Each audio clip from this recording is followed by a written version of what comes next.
Login failed on CIBC Investor's Edge fix. You open your CIBC Investor's Edge app to monitor your portfolio or execute a trade, but instead, you see login failed. Frustrating?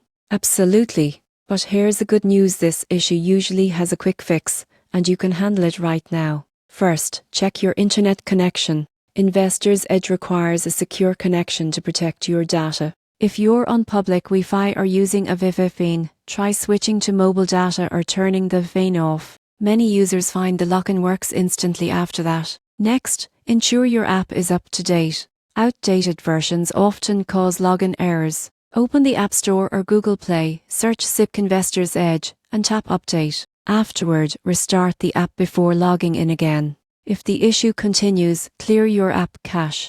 On Android, open Settings, Apps, Investor's Edge, Storage, Clear Cache. On iPhone, uninstall and reinstall the app to remove corrupted temporary files. Still not working? Double-check your credentials. If you recently updated your password on the CIBC's website, your old one may still be saved in autofill. Type your login details manually. If needed, reset your password using the Forgot Password option on the login screen. Another common reason for login failure is server maintenance. CIBC occasionally performs system updates that temporarily affect logins. If so, just wait 10-15 minutes and try again, or check if you can log in via their website. So, the next time your CIBC Investor's Edge app says login failed, take a breath. Check your connection, update your app, clear your cache, and verify your password. With a few quick steps, you'll be back to monitoring your investments and trading with confidence.